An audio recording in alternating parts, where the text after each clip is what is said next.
काय डिप्रेशन म्हणजे काय? खोलपर्यंत जाणं. हा, खोलपर्यंत जाणं विचारात. विषयात खोलपर्यंत जाणं. कोण अजून काय? अतिविचार जास्त. अति विचार करणं.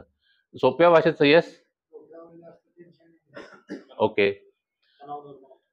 डिप्रेशनचा अर्थ असा आहे की आपल्या जीवनात येणारं अपयशामुळे येणारं नैराश्य.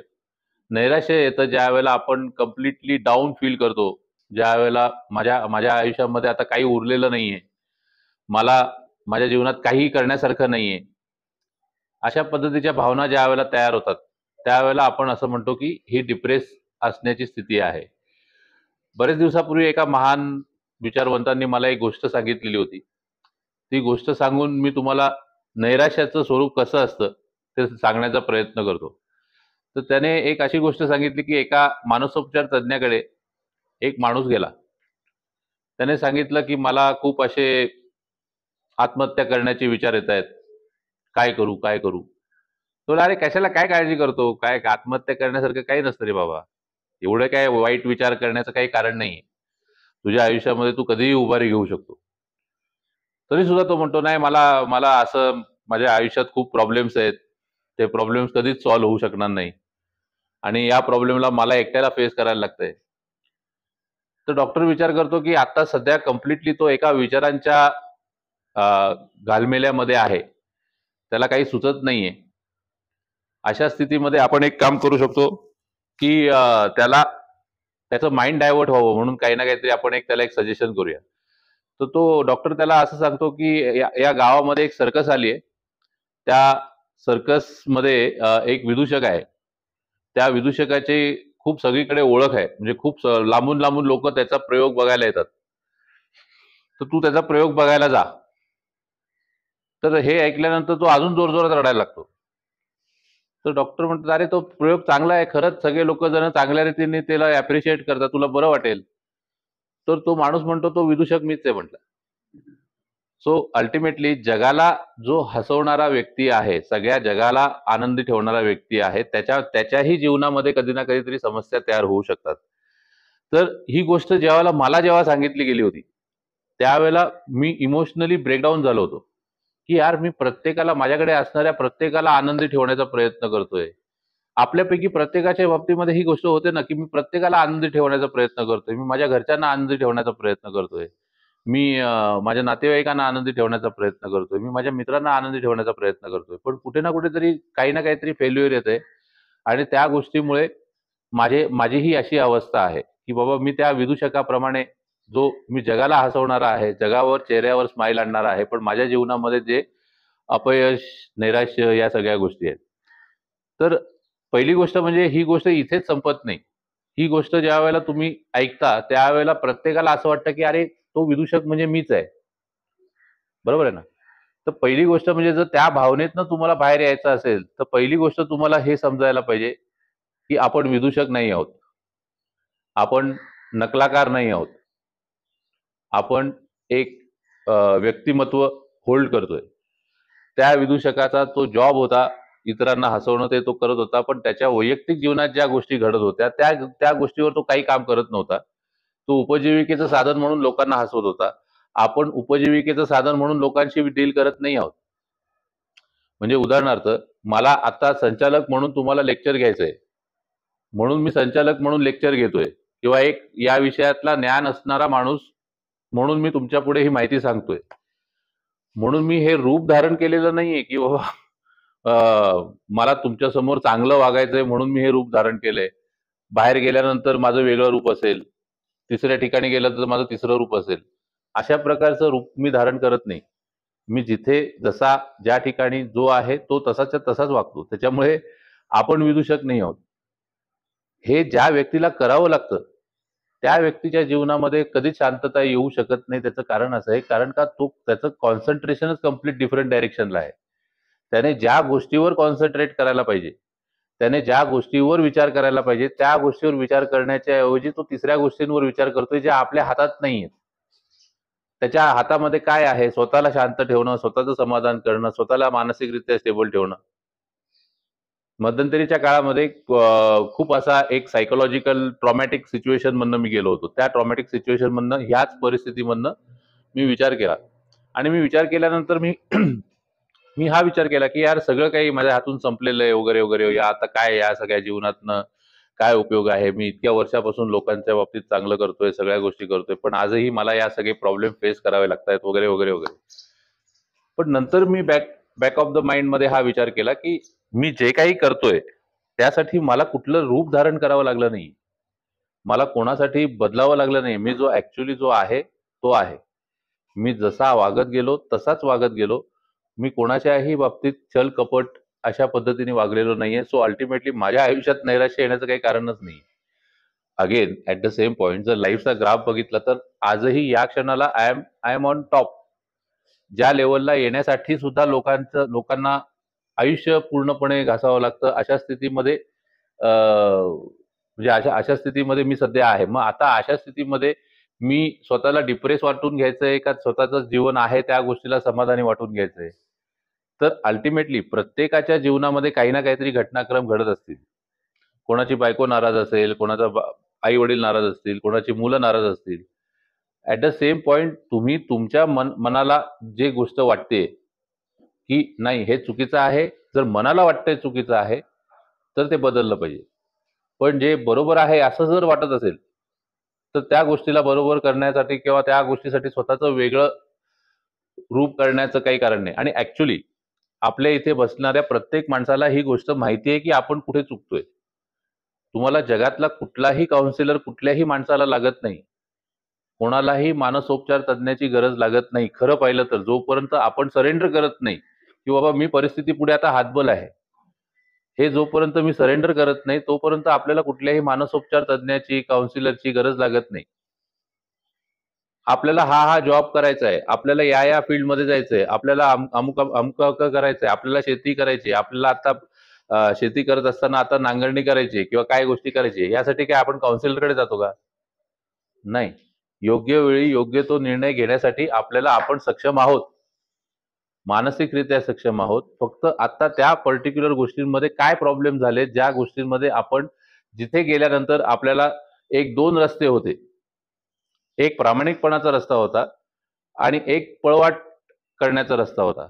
आपण तो पळवाटीचा रस्ता पकडला आणि त्या पळवाटीच्या रस्त्यामध्ये झालं काय की आता आपल्याला शॉर्ट टर्म मध्ये काय मिळतंय या गोष्टीचा निर्णय घेतल्यामुळे आपण त्या शॉर्ट टर्म कडे गेलो. शॉर्ट टर्म म्हणजे काय की आता मी प्यायलो तर मला बरं वाटेल, आता मी असा वागलो तर मला बरं वाटेल, आता मी असं असं केलं तर बरं वाटेल.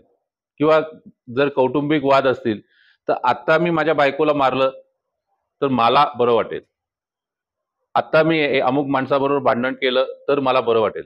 हे टेम्पररी आहे, हे टेम्पररी आहे, काही क्षणापुरती आहे. काही क्षणानंतर, काही दिवसानंतर, काही महिन्यानंतर, काही वर्षांनंतर जी घडलेली घटना आहे, ज्या वेळेला आपण कुठल्याही इन्फ्लुएन्स खाली नाही आहोत, त्यावेळेला आपल्यालाच प्रश्न पडेल, अरे आपण काय केलं?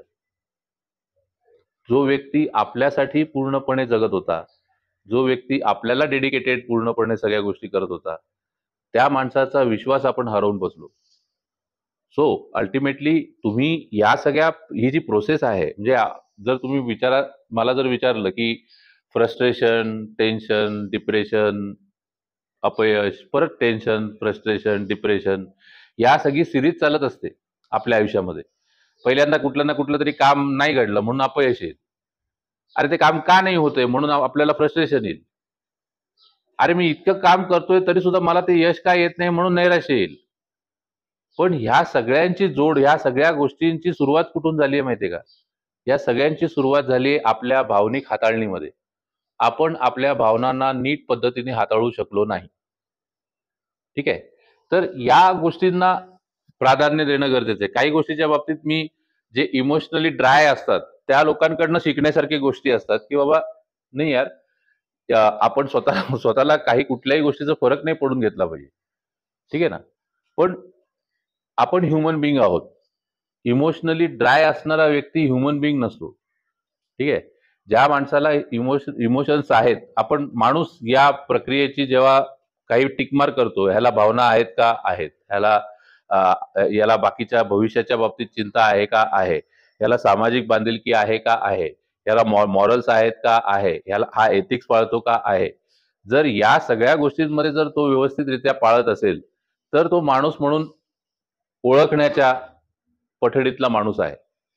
पण या पॉइंट्समध्ये आपण कुठे ना कुठेतरी जर लॅक करत असू तर आपल्याला त्या गोष्टीवर काम करायला पाहिजे ना. मी सामाजिक बांधिलकी पाळत नाहीये, तर ती सामाजिक बांधिलकी नेमकी काय आहे ही गोष्ट तर आपल्याला समजायला पाहिजे. 4 लोकांमध्ये माझं वैयक्तिक जी ओळख तयार झालेली आहे, ती ओळख एक अल्कोहोलिक म्हणून तयार झालेली आहे, ही अगदी कॉमन गोष्ट आहे. पण त्या व्यक्तीच्या सराउंडिंग मध्ये राहणाऱ्या लोकांच्या बाबतीत सुद्धा काय ओळख झालेली आहे, आणि अशा लोकांपासून इतर आजूबाजूला राहणारे नातेवाईक सगळेजण कट डाऊन होतात. का कट डाऊन होतात माहितीये का? कारण की ही टॉक्सिसिटी आहे. ही टॉक्सिसिटी जी तुमच्या बाबतीत आहे ती त्यांच्यापर्यंत पोहोचू नये यासाठी ते कट डाऊन होत जातात. तर तुम्ही तुमचा मार्ग आणखीन खडतर करत चाललेले आहात. एक वेळ असा येतो की ज्या वेळेला आपण एकटे असतो, कोणीच नसतं आपल्याबरोबर. म्हणजे हा आजचा विषय नाही सांगत आहे की भविष्यामध्ये जर हाच प्रकार जर चालू राहिला तर भविष्यामध्ये आपल्याला एकटे असतो आणि त्यावेळेला लक्षात येतं की अरे यार, जो सगळ्यात जास्त विश्वास ठेवणारा जो व्यक्ती होता त्या व्यक्तीच्या बाबतीत काय झालं, है ना.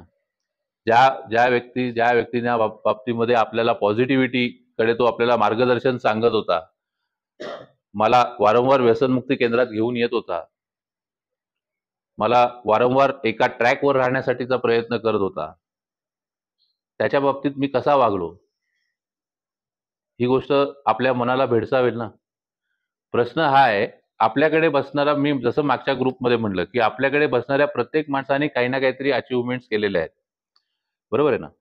पण त्या अचिव्हमेंट्स करत असताना आपल्याला कधी डिप्रेशन टच तरी केलं होतं का आपल्याला? नाही. कारण का त्यावेळेला एक भावनेचा एक वेगळा एक्सपिरियन्स करत होतो, वेगळा स्पेक्ट्रम एक्सपिरियन्स करत होतो, आनंद एक्सपिरियन्स करत होतो. आता काल की परवाची गोष्ट आहे, कुचेकरचे वडील मला भेटले होते. तर कुचेकरच्या वडिलांनी मला त्याचे पूर्वीचे काही व्हिडिओज दाखवले. तो कलाकार आहे, तो असा ह्या गोष्टी करतो, तो त्या गोष्टी करतो, आणि काय म्हणजे रील बनवून हा इथे बसलेला माणूस हाच माणूस आहे असं इतका प्रश्न पडावा इतका त्याच्यामध्ये आता फरक झालेला आहे. एवढा एवढा ड्रास्टिक फरक कशामुळे झाला? भावनांच्या चुकीच्या हाताळणीमुळे. आपण त्यावेळेला चुकीच्या भावनांना महत्व देत गेलो, चुकीच्या गोष्टींना प्राधान्य देत गेलो, आणि त्या चुकीच्या गोष्टींमुळे आज आपण, ठीक आहे, आज आपण इथे आहोत. पण एक गोष्ट खूप महत्वाची आहे जी आज मी तुम्हाला सांगणार आहे. कितीही नैराश्य असलं, कितीही डिप्रेशन असलं, तरी ते टाइम फ्रेम आहे. तो एक टाइम, ज्याला आपण म्हणतो वाईट काळ, एक बॅड पॅच. पण तो बॅड पॅच आहे हे जर मी ओळखलं, तर त्या बॅड पॅच मधनं बाहेर येण्यासाठी मला काय करायचं हे जर पाऊल नाही उचललं तर तो बॅड पॅच वाढत जाणार आहे. तो बॅड पॅच वाढत जाणार आहे. म्हणजे आता मी रोज दारू पितोय समजा, ठीक आहे ना. मला कळलेलं पण आहे की माझा हा बॅड पॅच आहे. पण जेव्हा बॅड पॅच जाईल त्यावेळेला मी दारू बंद करीन असा विचार केला तर तो बॅड पॅच आयुष्यभर राहील, बॅड पॅच जाणारच नाही. कारण प्रॉब्लेम असा आहे की आपण त्या बॅड पॅचला बाहेर काढण्यासाठी म्हणून काहीच करत नाही आहोत. आपण वाट बघतोय की माझा बॅड पॅच कधी संपेल, मला परत पूर्वीसारखी ओळख कधी मिळेल, मला परत पूर्वीसारख्या गोष्टी कधी मिळतील. तसं कधी होणार नाही. तुम्हाला काही ना काहीतरी गोष्टी कराव्या लागतील. आता त्या गोष्टी काय असतील काय नसतील या गोष्टीच्या बाबतीत तुम्हाला विचार करायचा आहे, लाईफच्या बाबतीत विचार करायचा आहे. प्रत्येकाला आपापल्या जीवनामध्ये काही ना काहीतरी वेगवेगळे समस्याही आहेत, बरोबर आहे ना. आत्ताच आपण काही दिवसापूर्वी बघितलं की आपला पोळ जेव्हा आपल्याकडे ऍडमिट झाला त्यावेळेला तो 180 डिग्रीमध्ये होता जवळपास 2 ते 3 दिवस. त्याला जेवणही जात नव्हतं, पाणी प्यायचं ते सुद्धा बाहेर पडायचं, अंगात अजिबात म्हणजे अजिबात ताकद नाही. अशा स्थितीमध्ये कदाचित मनामध्ये हा सुद्धा विचार येऊन गेला असेल की आता माझा शेवट जवळ आलाय. येतं, प्रत्येकाच्या मनामध्ये हा विषय येतो की मला जेवणच जात नाही. पण आज बघा, चमत्कार तुमच्या समोर आहे, बसलाय तो, छानपणे बसलाय. तो बॅड पॅच बाहेर पडावा म्हणून तो उठला, प्लेट हातात घेतली, जेवण वाढून घेतलं, स्वतः जेवायला बसला, नाश्ता करायला लागला. या सगळ्या गोष्टींमुळे त्याच्या शरीरात ताकद आली आणि म्हणून तो आज इथे आहे. हे एका छोट्या धर्तीवर फिजिकल कारणामध्ये दिलेलं उदाहरण आहे. आता हे सायकोलॉजिकल पार्टवर एवढ्या मोठ्या परिपेक्षात जर आपल्याला या सगळ्या गोष्टी करायच्या आहेत, तर काही ना काहीतरी ज्या मिसकन्सेप्शन्स आहेत आपल्या डोक्यामध्ये त्या कट कराव्या लागतील ना. मी माझ्या घरच्यांना दाबून ठेवू शकतो, मी माझ्या घरच्यांना पाहिजे तसं उत्तर देऊ शकतो, माझे घरचे माझ्या विरोधात जाऊ शकत नाही. का असं होतं? का असं होतं? मला एक गोष्ट सांगा, बऱ्याचदा आपल्याला मनाविरुद्ध आपली इच्छा नसते व्यसनमुक्ती केंद्रात दाखल होण्याची. बऱ्याचदा असं होतं ना, माझी इच्छा नसते व्यसनमुक्ती केंद्रात दाखल होण्याची, तरी सुद्धा व्यसनमुक्ती केंद्रात दाखल होण्याची वेळ येते. ती खरी साईन असते आपल्या घरच्यांनी आपल्याला दिलेली, की बस झालं आता. हे तुझं डिपेंडन्सी, तुझी सायकोलॉजिकल कंडिशन, तुझ्या बाकीच्या सगळ्या गोष्टी, ह्या सगळ्या गोष्टी आम्ही बघून बघून तुझ्या बाजूने विचार करून करून सगळा प्रयत्न करून झाला, पण तुझ्याकडनं काही प्रयत्न होताना दिसतच नाहीयेत. तुझ्याकडनं काही प्रयत्न होताना दिसत नाहीयेत, आम्हाला काय करायचंय ते माहिती नाहीये. तर अशा वेळेला जे एक्सपर्ट आहेत त्यांच्या हातामध्ये तुला देणं गरजेचं आहे, म्हणून तुम्ही इथे आहात. सो त्या प्रत्येक वेळेला भावनेच्या सगळ्या गोष्टींना पुन्हा एकदा ही गोष्ट आहे पुढे गेल्यानंतर, की त्याच्यात मार्ग आहे, पण व्हॉट यू आर डुईंग, तुम्ही तुमच्या लाईफमध्ये काय करताय.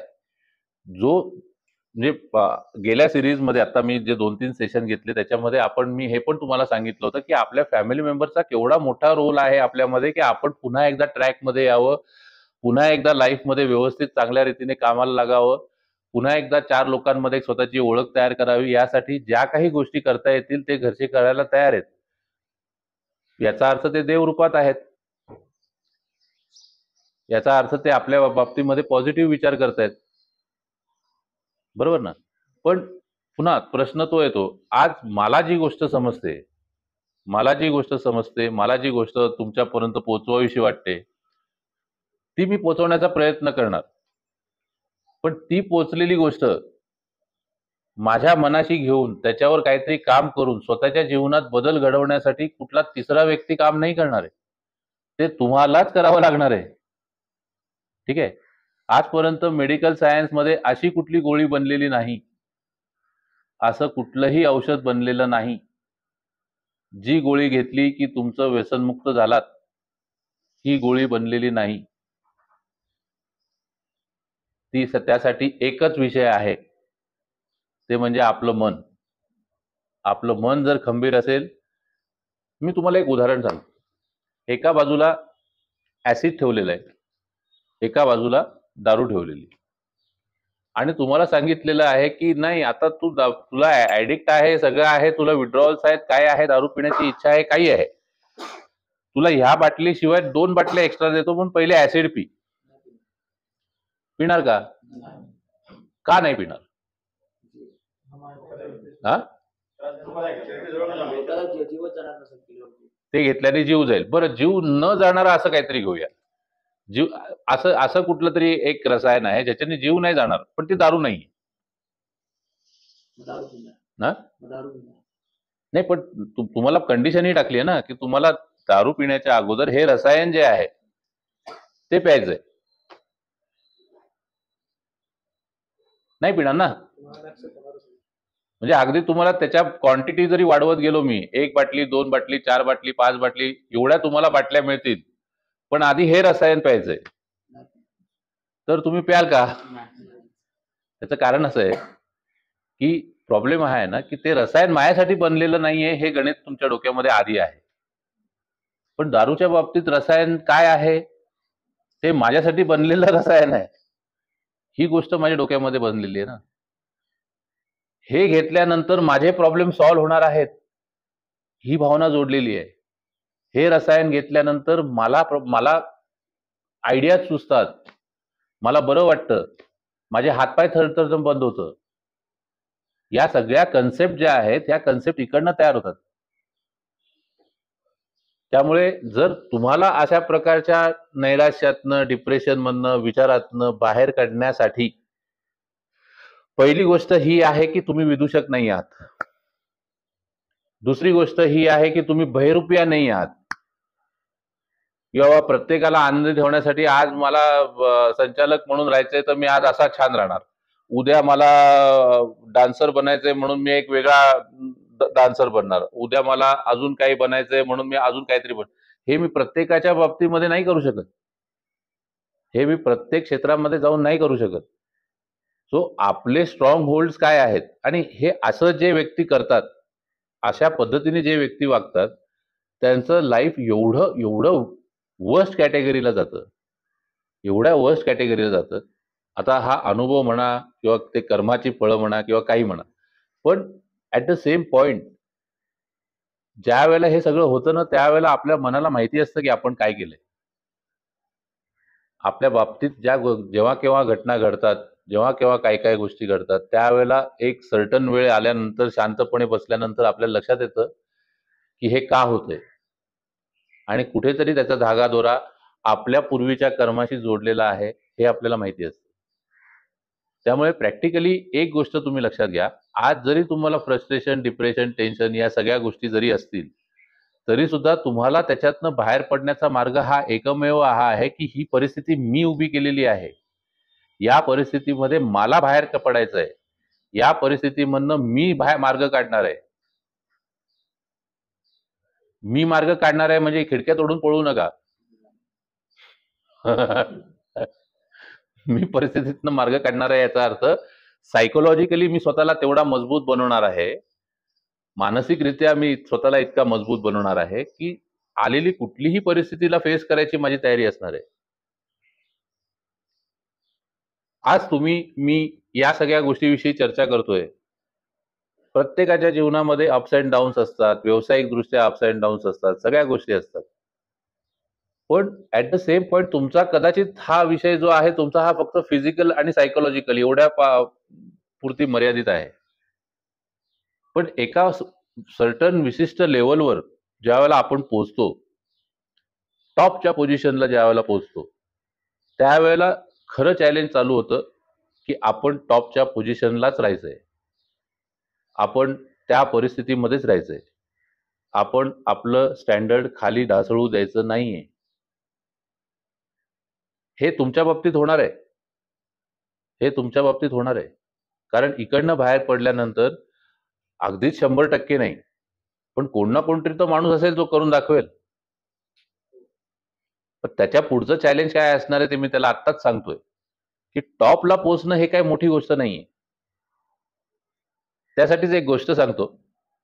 एकदा काय होतं ना, म्हणजे माझ्या काउन्सिलरने एक ती गोष्ट सांगितली होती मला, की एकदा असं होतं की एका गावामध्ये डोंगरावर चढण्याची शर्यत असते, आणि तो डोंगर खूप असा डेंजरस असतो, म्हणजे खडकाळ, कोणी पडेल, कोणी कडा एका बाजूला खूप स्टीप आहे, पायाला खिळे लागतील अशा प्रकारची अडचणी आहेत, वगैरे वगैरे वगैरे.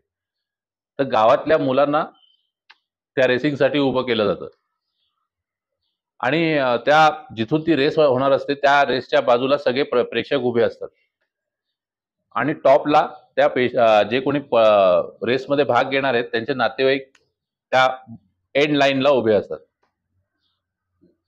सगळी मुलं पळायला सुरुवात करतात, गेट सेट गो इशारा होतो, सगळे पळायला सुरुवात करतात.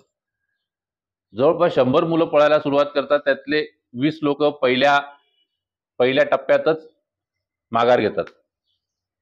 अजून काही पुढे जसे जसे अडचणी वाढत जातात तसे तसे काही लोक कमी कमी होत जातात, आणि बाजूला जे उभी लोक आहेत ते लोक सुद्धा हेच गोष्ट म्हणत जातात की अरे बापरे, हे कशी कशी शर्यत आहे, एवढी कठीण शर्यत ही मुलं कशी पार करणार आहेत, कसं काय होणार आहे. या सगळ्या गोष्टी खूप अवघड आहेत. हे ऐकून ते बाकीचे जे उरलेले जे काही लोक आहेत ते लोक सुद्धा हळूहळू माघार घ्यायला लागतात. पुढचा टप्पा येतो, शेवटचा टप्पा येतो, तरी सुद्धा एक मुलगा जो आहे तो कंटिन्युअसली त्या शर्यतीमध्ये पळत राहतो आणि ती शर्यत पार करतो. मग त्याला खाली आणलं जातं, आणि खाली आणल्यानंतर त्याला विचारलं जातं की बाबा रे, एवढे सगळे 100 मुलं होते, शर्यत एवढी कठीण होती, सगळ्या मुलांनी माघार घेतली, तुझ्यामध्ये असं काय सुपर ह्युमन आहे की तू ही शर्यत पार केली, तेव्हा त्या मुलाचे बाबा सांगतात की तो मुलगा बहिरा आहे,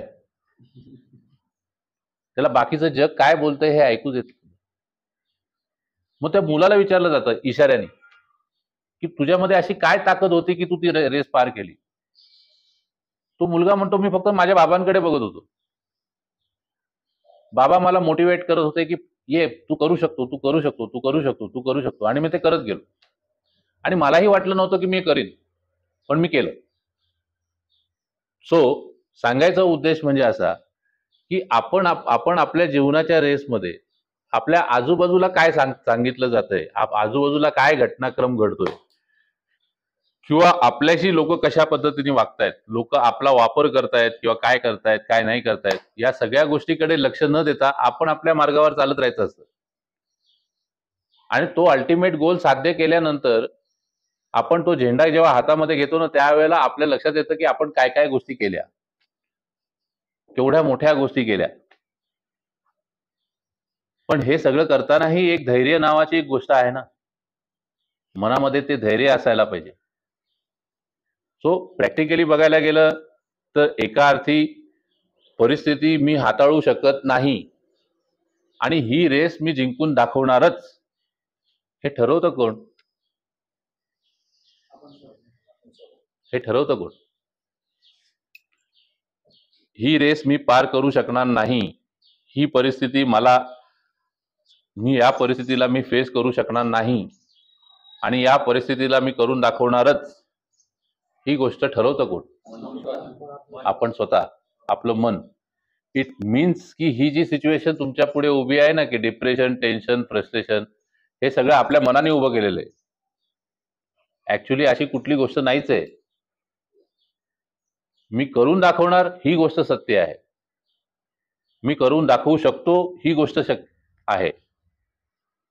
मध्यंतरी ते शिवखेराचं मी एक उदाहरण सांगितलं होतं, तसं त्याचं एक दुसरं वाक्य आहे. ज्या वेळेला आपलं मन ठरवतं ना की मी ही गोष्ट करणार, त्यावेळेला आपण ती केलेली असते, फक्त फिजिकली जाऊन पूर्ण करून परत यायची बाकी असते. कारण मनाने ऑलरेडी आपण तयार असतो ना, फुल्ली चार्ज, आपल्याला ही गोष्ट करायची आहे. तर त्यामुळे आपण आपल्या जीवनाला डायरेक्शन चेंज करणार आहोत ही गोष्ट ठरवायला किती वेळ लागतो? 1 सेकंद, 2 सेकंद, 3 सेकंद, 4 सेकंद, महिने, 2 महिने, 4 महिने. बरं, आपल्याकडे मी प्रत्येक वेळेला ही गोष्ट म्हणतो की आपल्या कुटुंबियांनी आपला सांभाळ करावा, ह्याचं एज लिमिट काय असायला पाहिजे?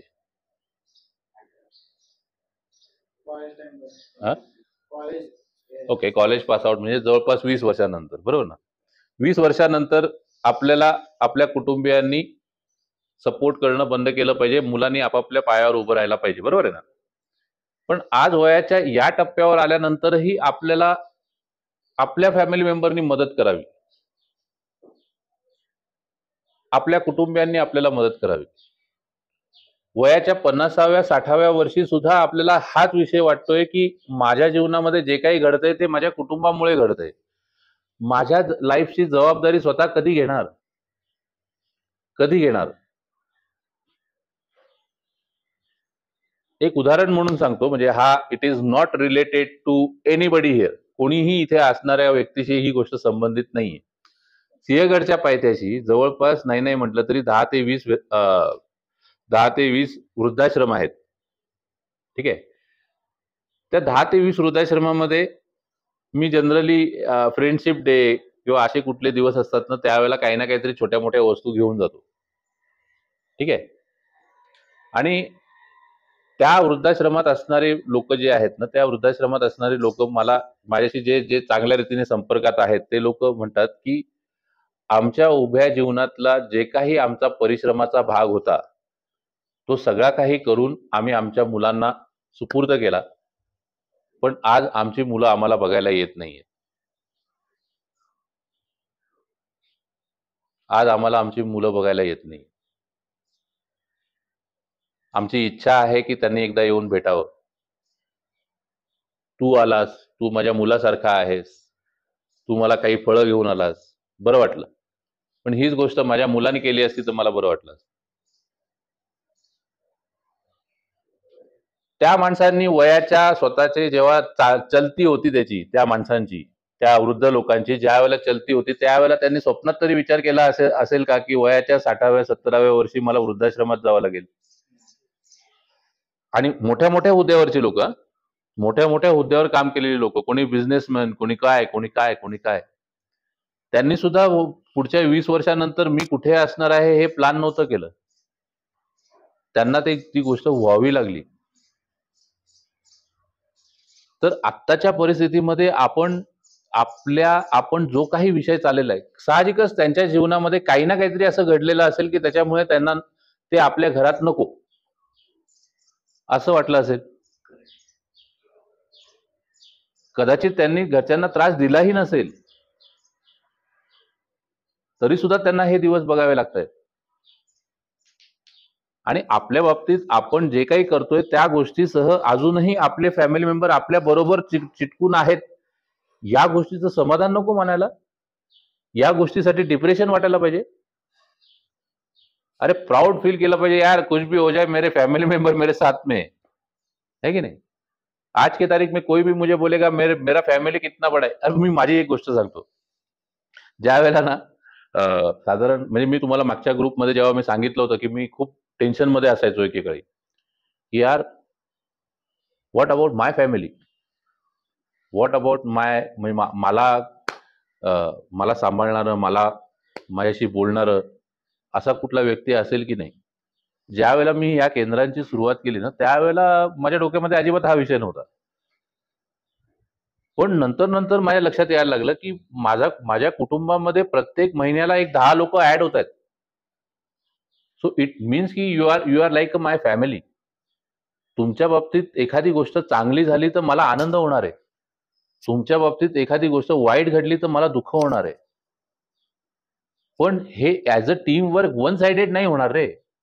तुम्हालाही त्या भावना तुमच्याकडनं यायला पाहिजेत ना.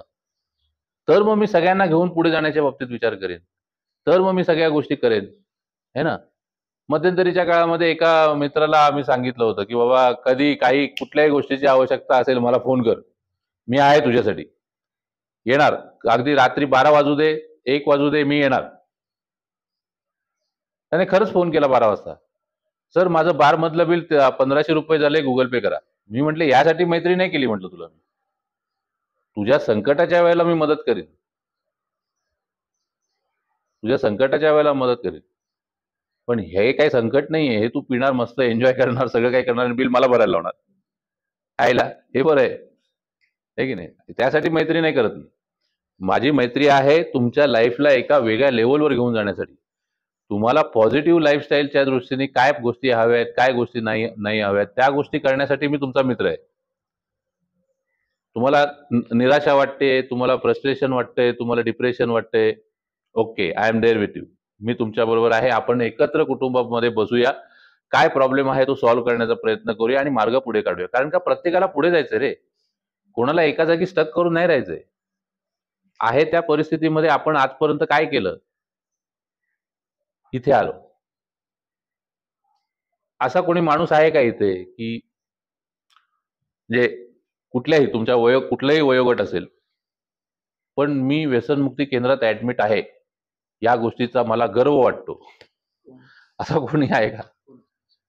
हे एक फेल्युअरच आहे. पण या फेल्युअर मधनं उभा राहून जो माणूस सगळं काही अचीव करून दाखवेल त्याची किती प्रचिती होईल, किती नाव होईल, या गोष्टीचा विचार करा. हे स्वप्न बाळगा आणि ते करून दाखवलेला माणूस तुमच्या समोर बसलाय. माझी इच्छा अशी आहे की इथे बसलेल्या प्रत्येक माणसाने ते अचिव्हमेंट करावं. माझी इच्छा अशी आहे की माझ्या बरोबर असणाऱ्या प्रत्येक माणसाने या सगळ्या गोष्टी करावं. आणि मी करत असताना मी नेहमी काय करतो माहितीये का, की चला माझ्यामुळे जर एखाद्याची ओळख बदलत असेल तर त्याला जी गोष्ट करायला पाहिजे ती गोष्ट मी करणार. त्याच्यासाठी वेळ प्रसंगी मी माझं स्वतःच्या सगळ्या गोष्टी सरेंडरही करतो. पण प्रॉब्लेम असा आहे ना की या सगळ्या गोष्टी पुढे गेल्यानंतर तुम्ही कशा प्रकारे अडॉप्ट करता, त्या गोष्टीला पुढे तुम्ही काय घेऊन जाता, है ना, त्या गोष्टीला तुम्ही कशा प्रकारे हँडल करता,